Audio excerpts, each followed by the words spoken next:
So if you're starting out management consulting on your own, you're starting around management consulting business, a question you'll often be faced with, be asking yourself, is how much do I charge? We're going to talk about that coming right up.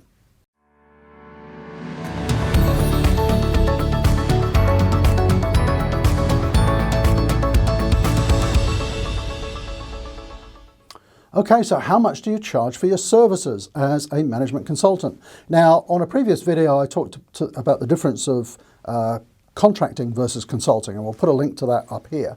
A contractor is basically getting paid, 9 to 5, Monday to Friday, for turning up and doing a job within a company, generally.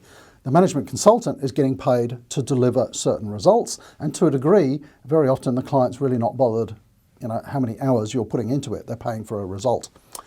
Having said that, and I'll talk about this in a subsequent video, there are probably 2, if not 3, key ways that management consultants charge for their services. One is probably a day rate, a little bit like contractors, and that can be quite handy if the sort of amount of effort is a bit unknown. So, maybe they need some services, they think support for sort of 3 or 4 weeks, but we're really not sure. The outcome or the process or something is still a little bit unclear. Sometimes we'll do that on implementation projects with existing clients. We very rarely do it with new clients. So sometimes that day rate can work. Very often though, in management consulting, what a client wants is a fixed fee. So you're going to deliver a certain outcome, whatever that is, and they're going to pay, $25,000 for it, $100,000, whatever. There's an agreed price for an agreed outcome. And so your challenge then is having to cost that job. And on a subsequent video, I'll talk about how you cost those. And then there's perhaps a little bit of a variation, and this can be gain sharing or fees for results, where either it's totally based on what you deliver or partially. So you might have a smaller fixed fee and then deliver it depending on the results. So typically this might be for a cost saving project. If we save you $1 million, we'll get 10%. If we save you $20 million, we'll get 5%, whatever it is. We generally don't do that. A lot of consultants do. There's a challenge for me with that because I don't think it drives the right behaviours for the consulting firm. So if I'm totally focused on the maximum amount of money that I save for the client, I'm going to get paid more.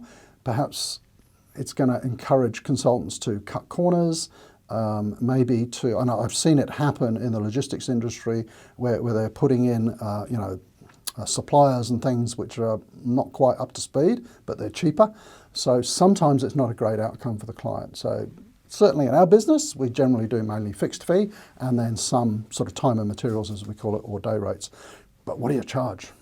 What do you charge right up front? What's your day rate? How do you calculate your fixed fee? That's what I want to talk about. So let's just, behind me here, I'll put up a little table and then I'll tell you where you can get this table. So very simply, you're going to work back from, it's basically cost recovery. How much do you need to recover to get a reasonable income? And this is one that I did many years ago. So we're going to step through how many total working days are there in a year. There's 260. We actually use this type of formula when we're working out salaries and things for consultants as well. So it's quite handy. We're then going to take off a couple of weeks holiday. Here in Australia, it's actually 20 days. We're going to take out some time for marketing and selling. On this particular table, I've got 45. It's only a day a week. I think you probably want more than that. I'd only be aiming for about 60% billing time, I think. We've then got some time out to go to networking events, and on previous videos I talked about networking. Maybe some time doing administration. I've got 20 days there, so it's half a day a week. And then we've got available days to bill to clients is 175. So you've got to make all of your annual income in 175 billable days. But then the likely percentage of days that I'm actually billing, I've put 65%. And that's a fairly sort of standard figure in management consulting. That's sort of the numbers that we use. Why isn't it 100%? Well, this is not contracting. You're not with a client Monday to Friday getting paid for every hour that you're available. With management consulting, you're working in blocks, maybe with multiple clients at the same time, and there's going to be downtime. between projects, particularly when you start and you're on your own. And look, this is one of the biggest challenges for people who start out on their own. They get so focused on delivering the work that they forget to sell the next project. So you've got to leave yourself a little bit of free time for sales and marketing, okay? Otherwise it's, you know, this sort of high-low thing, and you're making lots of money, and then you finish one project and boom, you got no client, you got no income for a month.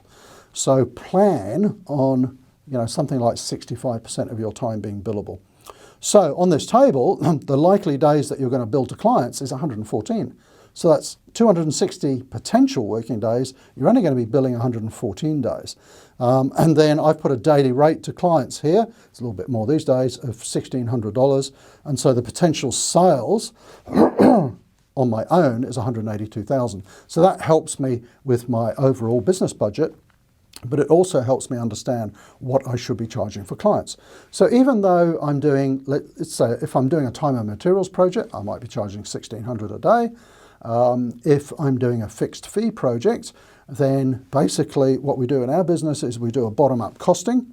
We do it bottom-up, top-down, all sorts of ways. But basically I will build up a project plan and work out the amount of days of effort that I've got to put in to deliver this outcome. And I'm going to base it on $1,600 per day. How many days? That's the fixed fee for that project. And I mean, it's a lot more complicated than that. Obviously, I've got to be doing data preparation and planning and meetings, and it's quite a complex Gantt chart that we put together for projects. Could be 100 different activities on it. But the principle is you're going to plan that out, work out how many days it's going to take. $1,600 a day, bang, Mr. or Mrs. Client, there is the price for this outcome. That's how basically you cost projects. So if you find that that useful, and I was just kind of reading off this little table here, this is actually a free guide, 7 essential steps to starting your own consulting business. I'll stick a link below where you can download that. But basically that is how you work out what to charge. Now, you can go down lots of other avenues, and then you'll hear about value pricing, and that's got its place as well. So what that means, and maybe we'll talk about it in another video, is maybe it takes 10 days to deliver this outcome, and then on my $1,600 a day, that's a $16,000 project. But maybe the value of that to the client is huge, and this is where a lot of the big consulting companies jump in, and they'll say, this is not 16,000, it's 50,000, for example, or 100,000, because of the value it's going to deliver. That can happen, in some cases. But, for a savvy client, they'll say, hang on, this is only going to take you a week to do. So it's a bit of a fine balance, depending, of course, what you're consulting on. Okay, so if you have any questions on that, do comment below. I will answer all of the questions myself. Tell me how you do your pricing. I'd love to hear. I mean, there's lots of different ways to do this, not just my way. And if you're not subscribed, do please make sure you hit that subscribe button, hit the bell. That way you will get notified every time we have a new video coming out, and they come out every week on a Wednesday. I'll see you then.